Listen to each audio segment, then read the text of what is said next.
There's an old saying that when an elderly person passes away, it's like a library in your town just burned down. And the reason that they say that is because all the knowledge and all of the wisdom contained in that one individual is taken to the grave with them. Because too often, when they tried to tell us their history, their stories, their wisdom, we weren't interested.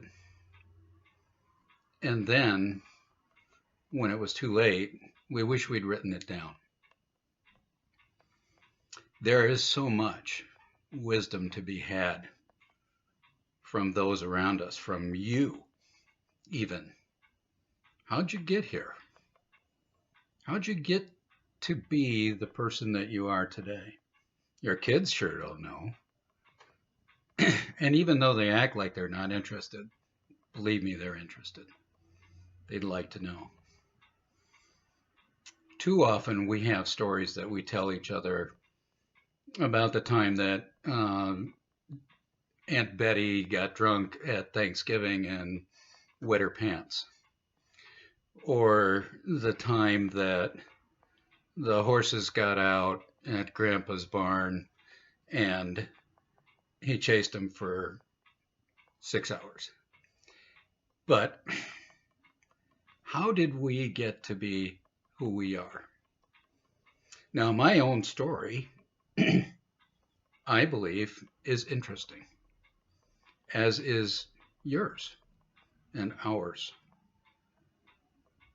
And there are too many questions that we missed out on. My grandfather was a steeplejack. How he came to be a steeplejack, I have no idea. Because he's gone and it's too late to ask him. And when he was alive, I was too busy. We do Ancestry.com now to find out what gene pool we started out in. But other than the fact that it's anecdotal information, so what? So what that you're a tenth Irish and 6/10 Swedish and a dab of German and a little Greek? Okay, but what does it teach us? It doesn't teach us what we need to know.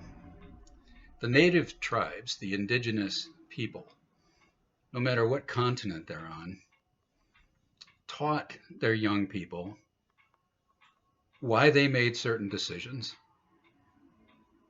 what went into making those decisions, and how they worked out, for better or for worse, in order to not just instruct their young people that were going to follow after them in how to make decisions or what could be their consequences, but it also cemented their sense of identity, who they were as a tribe and as a family. It gave them a foundation to build their lives and to carry on with pride. How much of that do we do? How much of that storytelling do we do?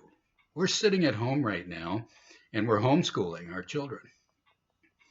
And there should be a part of that someplace in there that's a history lesson. And it's wonderful to talk about the Constitution and the amendments, and it's great to talk about, the English kings and all how the West was won. But how much of that history are you devoting to how did I become this person? How did I choose this occupation? What were the factors that went into making those decisions? Not just How I Met Your Mother, but why we clicked. So it's important from the standpoint that we begin to learn from each other, but it's also important from the standpoint that we gain knowledge of our own identity. Now, my father and I had a unique relationship, much like a lot of sons and fathers, sort of adversarial, sort of father son. But my father was one of those people that if he would never use more than one word, where two or three might have been a little bit more information.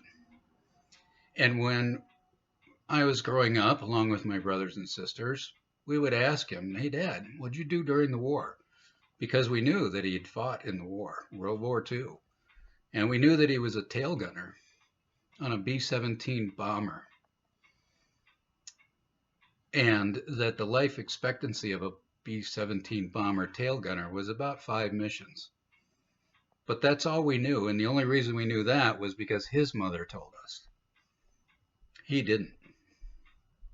Until at the end of his life, just before he disappeared into dementia, he gave me his diary. And in that diary, in his handwritten diary, he had recounted every single mission that he flew over Italy and Germany during the war.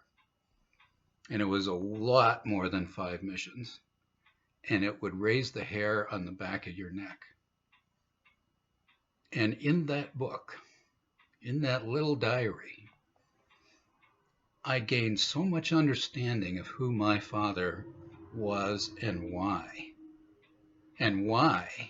he used so few words, and why he didn't talk.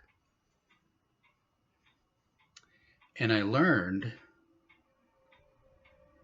that I should have pressed, because by the time I had the questions that I needed to ask him, he was gone. So when people ask me, what in heaven's name compelled you to write a book or two? This is what I tell them. My story is still being written. And my children need to know why they've got such a weird dad. So sit them down. Tell them your story. And not just the funny ones, not the ones that are supposed to be entertaining. Tell them your story, because it's important.